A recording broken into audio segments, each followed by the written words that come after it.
Bonjour et bienvenue sur Docteur Santé Conseil. Si vous appréciez nos vidéos, n'oubliez pas de vous abonner à la chaîne et d'activer la cloche de notification. Vous serez ainsi informé dès qu'une nouvelle vidéo est publiée. Aujourd'hui, nous abordons un sujet qui concerne des millions de personnes dans le monde, le jeûne et le diabète. Peut-être êtes-vous musulman et le ramadan approche. Peut-être pratiquez-vous une autre religion qui inclut des périodes de jeûne. Ou peut-être êtes-vous intéressé par le jeûne intermittent pour des raisons de santé. Dans tous les cas, vous vous posez la question « Puis-je jeûner avec mon diabète ?» Cette question mérite une réponse nuancée. Le jeûne peut présenter des risques pour les personnes diabétiques, mais il peut aussi être pratiqué en sécurité avec une bonne préparation. Dans cette vidéo, je vais vous expliquer ce qui se passe dans votre corps quand vous jeûnez. Je vais vous présenter les risques spécifiques et je vais vous donner des conseils pratiques pour jeûner de façon aussi sûre que possible si vous choisissez de le faire. Quelle que soit votre motivation, vous trouverez ici les informations dont vous avez besoin. Commençons par comprendre ce qui se passe physiologiquement quand vous jeûnez. Normalement, après un repas, votre glycémie monte. L'insuline est sécrétée pour faire entrer le glucose dans les cellules. L'excédent est stocké dans le foie et les muscles sous forme de glycogène.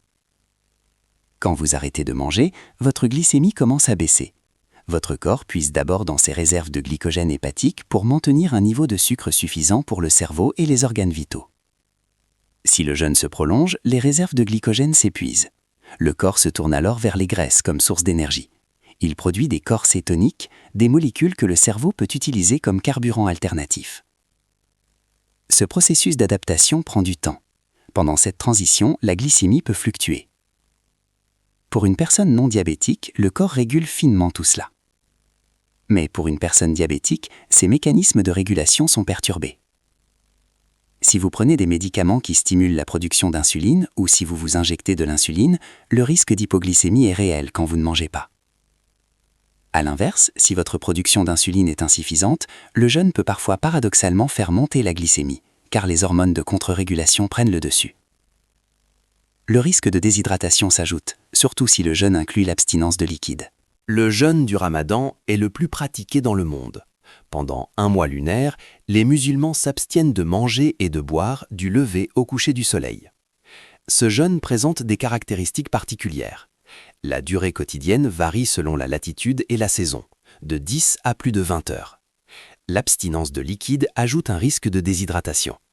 Les repas sont décalés à la nuit, avec le sour avant l'aube et l'iftar au coucher du soleil. Pour une personne diabétique, ce type de jeûne présente des défis spécifiques. Il est important de savoir que les autorités religieuses islamiques reconnaissent que les personnes malades peuvent être exemptées du jeûne. Le Coran mentionne explicitement que ceux qui sont malades ou pour qui le jeûne serait nuisible peuvent ne pas jeûner et compenser autrement.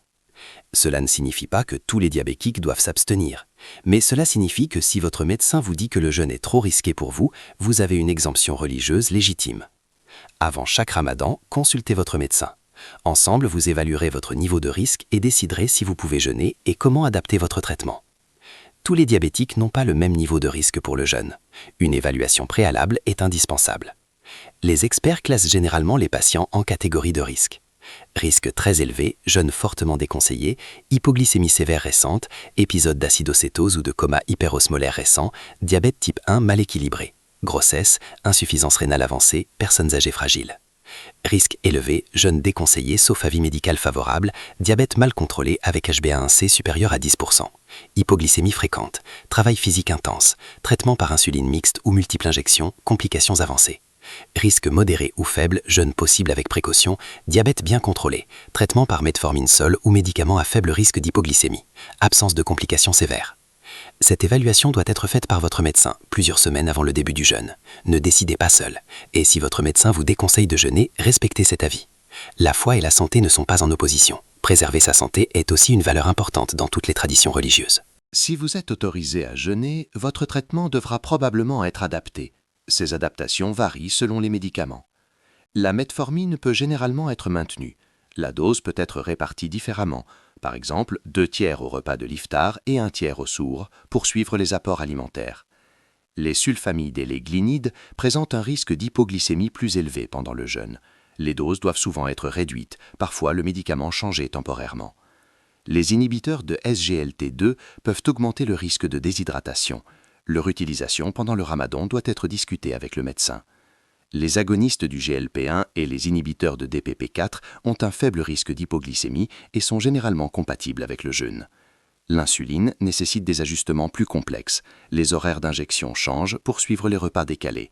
Les doses peuvent être modifiées. Votre médecin établira un schéma personnalisé. Ces adaptations sont individuelles. Ce qui convient à un patient ne convient pas forcément à un autre. Suivez les recommandations de votre médecin, pas celles de votre voisin. Et n'oubliez pas, vous devez toujours avoir de quoi vous resucrer à portée de main, même pendant le jeûne. Voici des conseils pratiques pour gérer votre diabète pendant le ramadan. Au sourd, le repas avant l'aube, prenez un repas équilibré et soutenant. Privilégiez les aliments à index glycémique bas qui libèrent leur énergie lentement.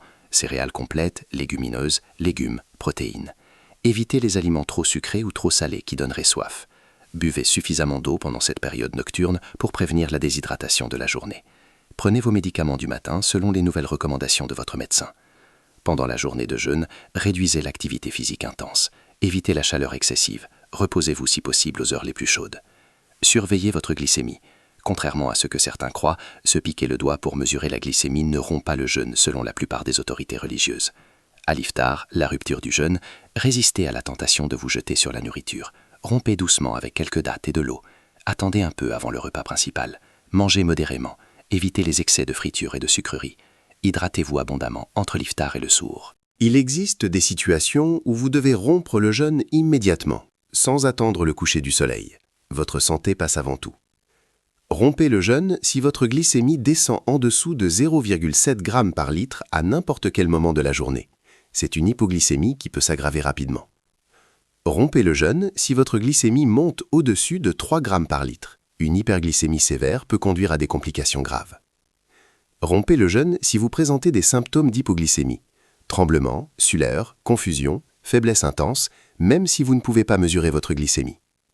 Rompez le jeûne si vous présentez des signes de déshydratation sévère, vertige en vous levant, urine très foncée ou absente, confusion. Rompez le jeûne si vous vous sentez mal de quelque façon que ce soit. Rompre le jeûne pour une raison médicale n'est pas un échec spirituel, c'est une décision sage et responsable.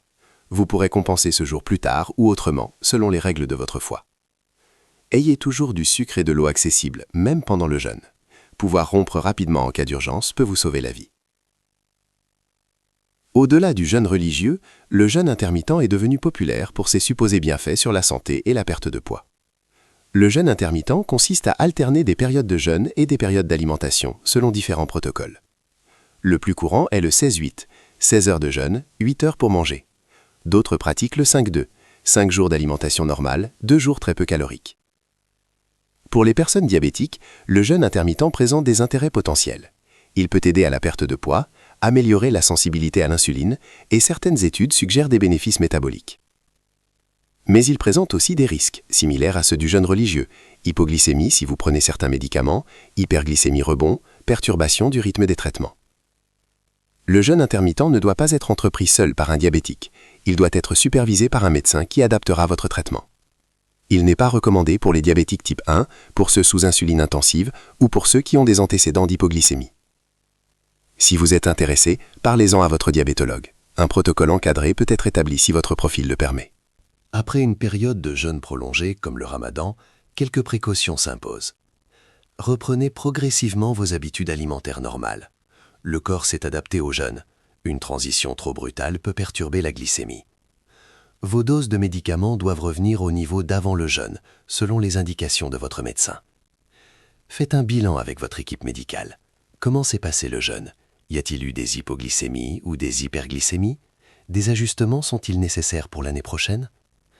Un contrôle de l'HbA1c quelques semaines après le ramadan permet de voir comment le jeûne a affecté votre contrôle global.